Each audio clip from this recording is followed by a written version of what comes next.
Welcome to the Four Bars Podcast. I'm Ken Leith. And I'm Patty Leith. We are your hosts for some compelling dialogue, encouraging our listeners to strengthen their connections And build strong communities, lifting each other up and connecting in ways that matter. We named the podcast Four Bars as a reference to how hard we work to find a Four Bars connection on our devices. And we wondered what could happen with relationships if we worked as hard at connecting. Let's find out.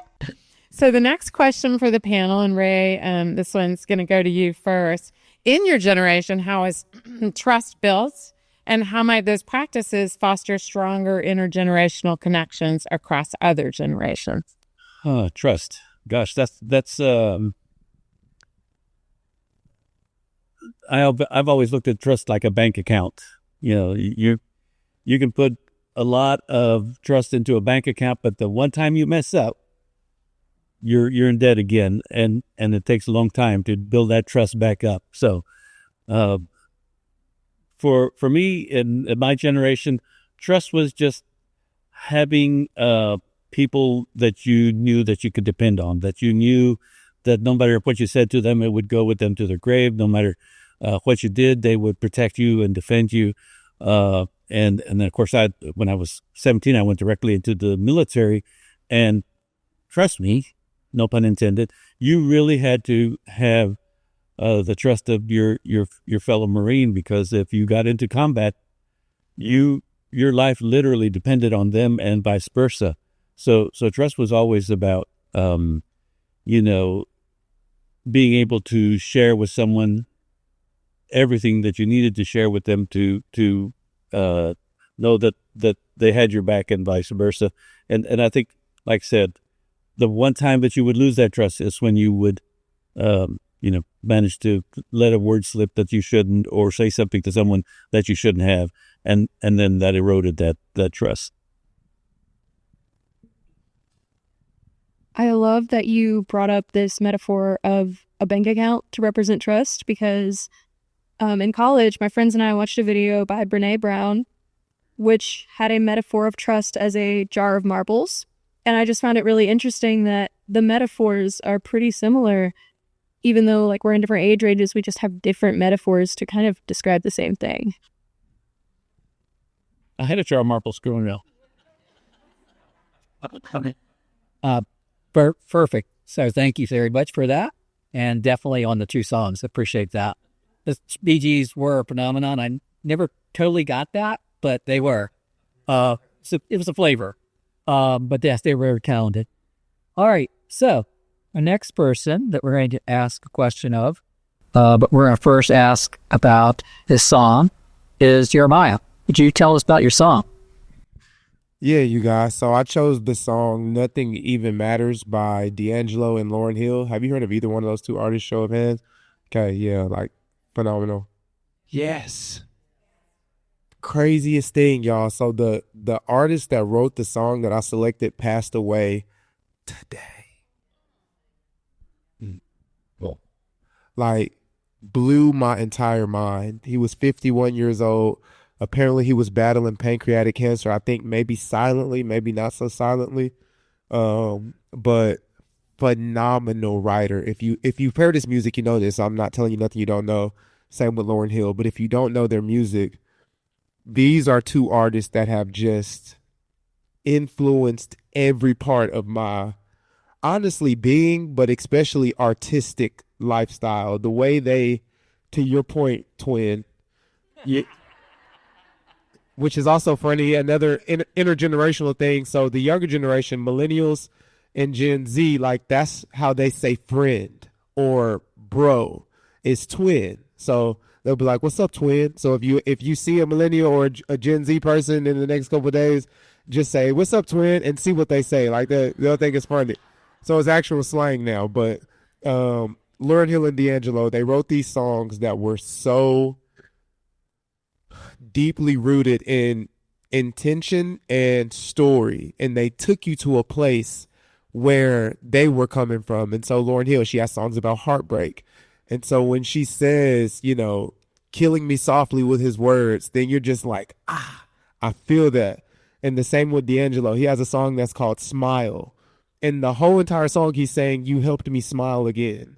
That's it. Like, that's the entire song. And if you're someone who's gone through a season where it was hard to smile and then you smiled again, like, you can relate to that in a whole new way. You know what I mean? And so very simple, but beautifully poetic. And the song Nothing Even Matters is just talking about how when you find that love, it doesn't compare to anything. Like D'Angelo is saying, I just bought a new truck, but it doesn't matter. You know what I mean? I just made some money, but it doesn't matter. I went broke. It doesn't matter because I'm with you, and that's all that matters. So I feel like we should do a little moment of silence for D'Angelo. You know what I'm saying? Like, just let's, if y'all don't mind, just like 10, 15 seconds, just a moment of silence for his life.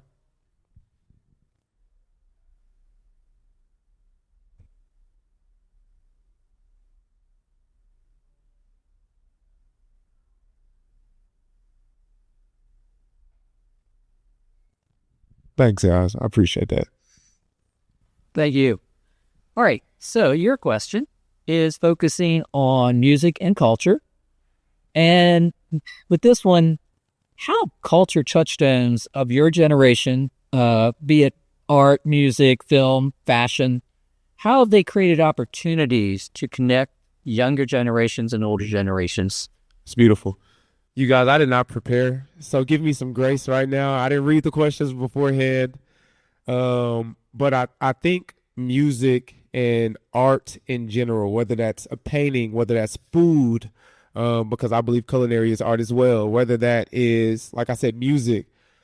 I think music speaks, or let's just say art. I think art speaks where words stop. You know what I mean? So sometimes you might not have this eloquent way to convey how you feel, but you can turn a song on and it automatically hits that mood. Or you can look at a painting or a poem that speaks to you where, you know, words might not be able to convey. I know my dad was never really a super big, he's a boomer or a Gen Xer maybe, I don't remember which one, but very pragmatic, very much like, son, go to college, get this job. And very much like, you know, I love you because you're eating right now and I haven't knocked you out. You know what I like, that type of dad, you know. But and so our ways of connecting was more so about watching films or listening to music or, you know, that type of thing. And so I think there is just an array of ways that art can be used. Same with my grandfather. My grandfather loved Isaac Hayes. And so he would be telling me, you know, his old stories about how his generation had the best work ethic and my generation doesn't work that hard. But if we turn on some Isaac Hayes, like, we just chilling and vibing and it's all good. And that was the way that we kind of connected. So I think art just has this profound way to go beyond where words might be able to go. Does that make sense? Awesome. Yeah. Okay. Thanks. We're going to open the floor for audience questions. And we've got a little bit of time left, but Malia, could you share about your song? Yes. So I picked Don't Let Go, parentheses Love by Bastille. And if the artist name doesn't sound right for the title, that's because it's a remake of a song by another band. It's a remake of a song by my mom's favorite band. So I'm playing this song by my favorite band in the car. It comes on and she's kind of doing a double take, like, what is this? And it was the same song, the same lyrics that we both related to, but my version sounded off to her because it's a new band and it's a different sound. It had more of a pop sound. It wasn't a girl group this time. It was guys singing it, but it was the same lyrics that we were connecting to. I love that. Leela, can you tell us about yours? Well, I got paralyzed when you asked the question. So I just tried to think of the quintessential Gen X song. So, of course, I chose the best song from the best movie of our generation, The Breakfast Club, Don't You Forget About Me. And then I tried to think of, like, does this really have a deeper meaning? But if you think about all the film, you know, the art that was coming out when I was growing up was the first time that teenagers were taken seriously in pop culture with all the John Hughes films, some of which are very problematic. As a mother of teenagers, when I showed them some films, I regretted it. So fair warning, all. But it was a lot of exploration of class and society and, you know, not necessarily the intergenerational connection, but the, you know, interclass, we didn't talk about who had privilege in the 80s, but we certainly felt it. So, and it's just a great song. If you miss Simple Minds at the Amp this year, I'm so sorry for you. All right, we're going to open up for some audience questions of the panel in the time that we have remaining. I know we have heard from everyone on a lot of different topics. Maybe you want to ask more about those. Maybe you want to ask something else. So Ken and I both have some handhelds we'll bring around. Raise your hand if you have it.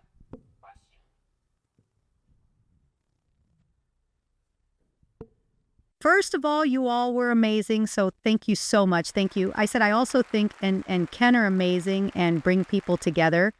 I would start by so many things all of you said, but I noticed, is it Ray, that early on you said something that resonated with this old boomer that was like you used to open your door and go play. And it was so natural to go into your neighbor's house. And then you was sort of the COVID generation and the technology. So I guess my question to all of you is community work for you, or does it come naturally?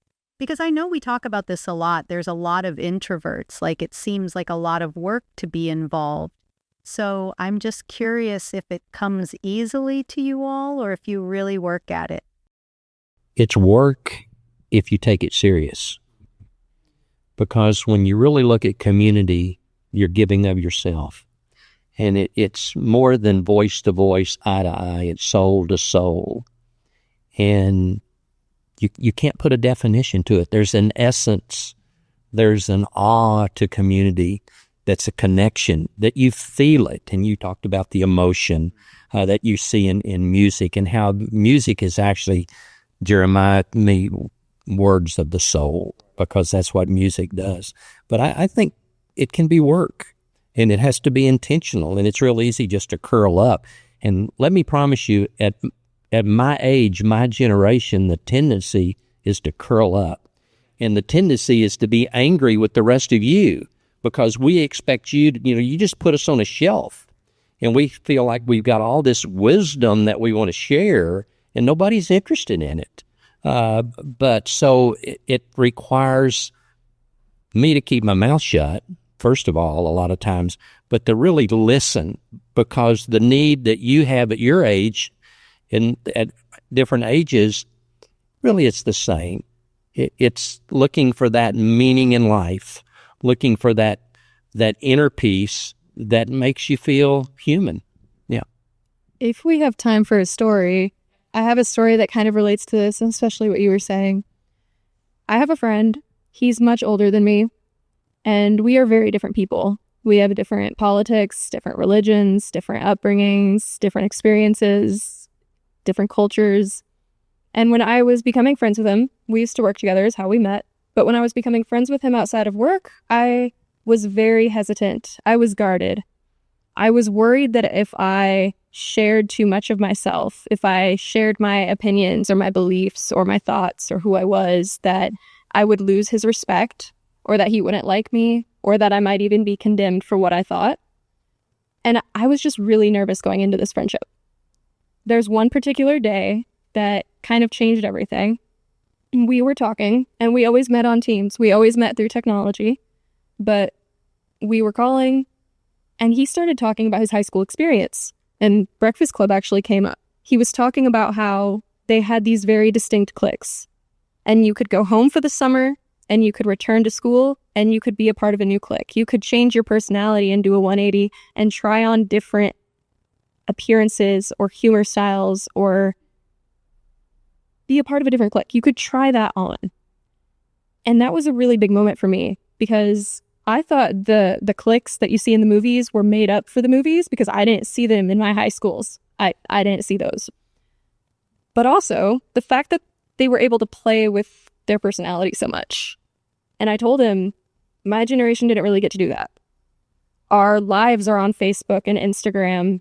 And I've even heard stories of kids who were being bullied or were a bully who moved schools to escape that social situation. And the social situation followed them because our actions and our words and our past versions of ourselves don't just have a paper trail, but there's a video trail. We can't really try on new personalities safely. We can't figure out who we are. And trying on new personalities, it's kind of important to figure out what feels right, who you are. And I told him that there was one area in which people at my school were okay with us trying on different personalities and trying on different versions of ourselves. And that was when we were playing with gender and sexuality. I didn't see a lot of people switch between groups or completely do a 180 of their style or personality. But in every group and in every kind of hobby you could find, there were people in that group that were experimenting or playing around with their gender and sexuality, because that was a way where we were allowed by our peers to try on personalities. And when I shared that, he had a really big aha moment. And he told me, I don't agree with it, but I understand it. I resonate with that because I got to try on different personalities and figure out who I was. And that's what you guys are trying to do. I can understand the human need there. And our conversation turned more into problem solving. We were talking about, okay, well, how can we give future generations and future kids the ability to safely figure out who they are while they are developing? And I had a really big aha from this conversation.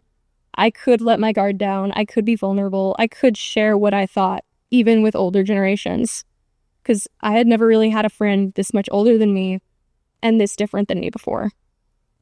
And it was that feeling of sharing connection, and sharing our values was what led us to connect and understand each other. And I think that's really important when we're talking about community.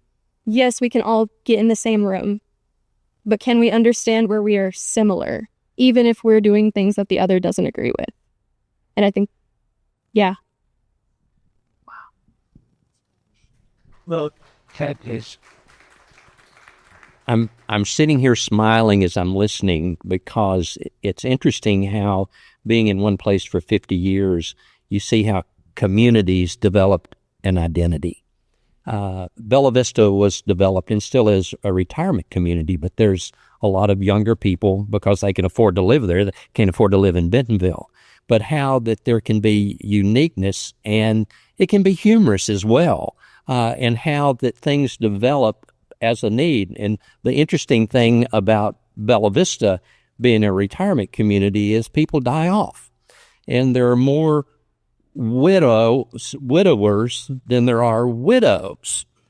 I'm a former Bella Vistian, okay, and I've recently lost my wife. But anyway, how many of you know about the 72-hour moratorium in Bella Vista? Anybody know that?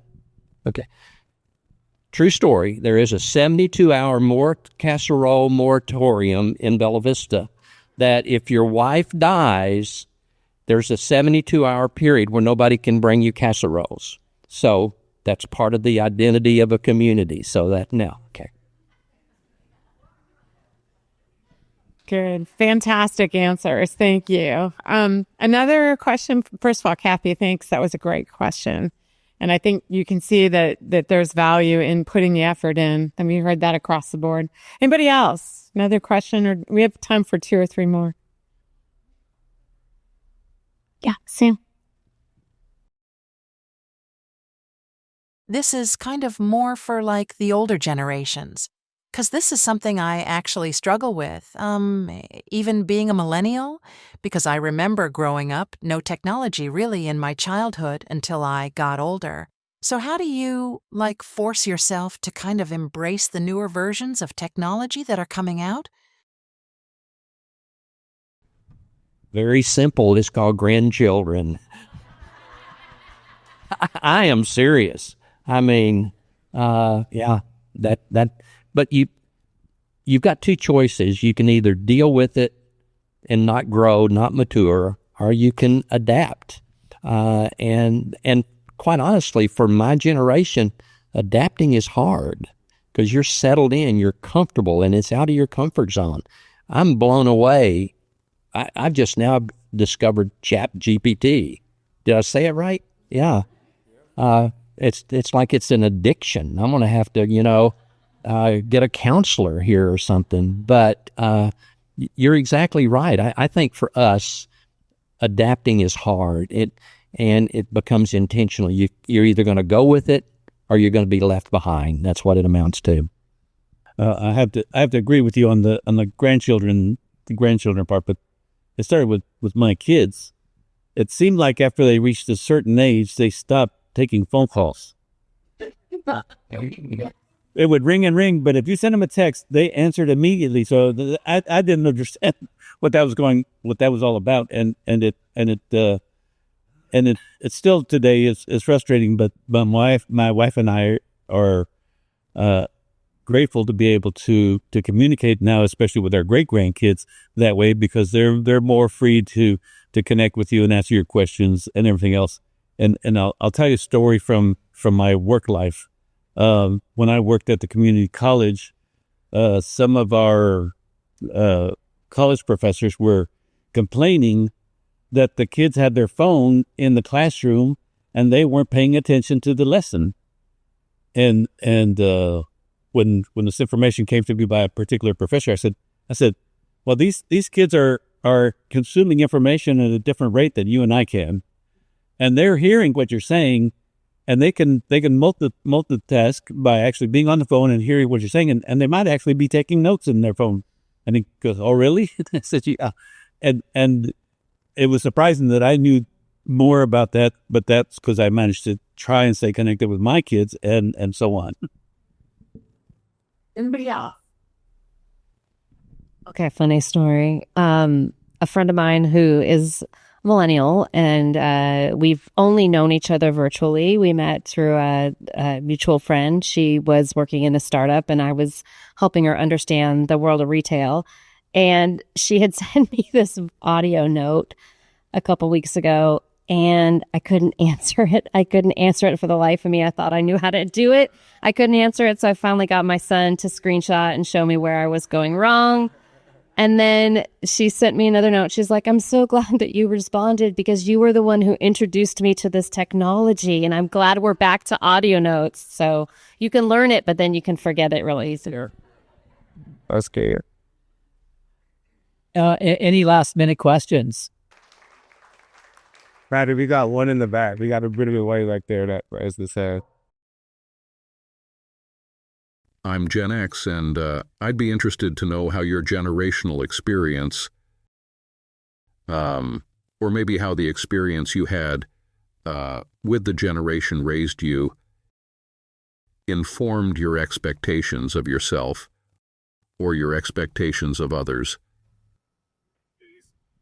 I mean, as a Gen X, we probably maybe have some things in common. I think the stereotype is that the boomers were super idealistic, and then that didn't really work out with rainbows and unicorns, and then just left us to fend for ourselves. Like my sister-in-law called it, her parents just raised her like she was a potato. She just grew. And, hence the grit and the self-reliance that I think a lot of people feel. I don't think that was a bad thing. I think, some in our generation overcorrected with their kids, and then we got the helicopter parenting. But I think every generation, kind of to your point about the young people are here to question, I think every generation kind of takes that a little bit opposite way of the ideals of their parents' generation. Like you said, I hate my kids' music. Yeah.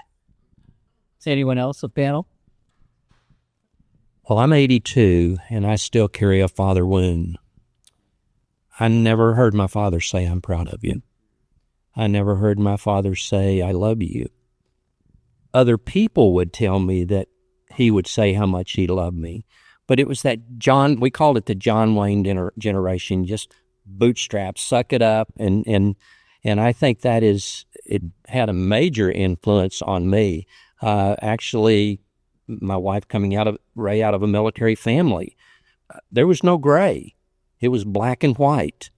And one of the things I'm so enthusiastic about current generation is the willingness to ask, but also the willingness to forgive and give grace, and to understand that we're each unique, but we're different, but we're also the same. And like you said, I really appreciate it. There's more that unites us than divides us, but it's hard to admit how much the past can influence where we are today. But we live in a fantastic time of life. Yeah. Well, I can add to that the past 2 years I've been doing parenting classes in person and online and in English and in Spanish. And part of that curriculum in that parenting classes is, number one, helping people understand what their parenting style is and where they got that from, whether it came from their parents or if they're discarding what their parents' parenting style was and they're trying to adopt something new. And then the other part of that is to teach them to listen to their child and think about what their child is thinking about them as they go through that parenting process. So it's a two-way communication. You're not only trying to get your child to do what you want them to do, but you're also listening to them and trying to determine what it is that they really want so that you're responding appropriately. That help? Yeah. Thank you all. So we're coming up on our time here. First off, want to thank this incredible panel again for your stories, for sharing experiences in your life, and willingness to talk about where we're similar, where we're different, and where we can come together. So thank you again for that. And thanks to all of you for joining for this really awesome conversation. We hope you won't run out, that you'll stay and talk a little bit about the things that this inspired you to think about or do differently, because the bar is still open and lots of great people here. Yeah, and as we and just as you do leave, think about what you heard, and then how can that impact your life? Who can you impact out there? This, for us, is just the beginning of what we would like to see to be more of a intentional, the word was earlier, direction for this area, to really come together and try to look at how we can create these communities where people interact regardless of our age. There's a lot written about, a lot of studies. 2 out of every 3 people would like to be interacting with more generations than they do. There's information out where we're seeing developers starting to create homes, not only just for people of a certain age, but also people younger living together. Also, they're looking to build them on college campuses or near schools. There are safety reasons. It's a value there to have that there. We can learn from those who have come before us and pass that down so that generational information doesn't get lost. And people 50 years from now, because of having it passed down from someone either from their family or just someone they know and they interact with, has shared those stories with them. So again, thank you. We really, really appreciate you being here. Yeah, check out the podcast. It drops on the 23rd. That's the URL you can go in and follow.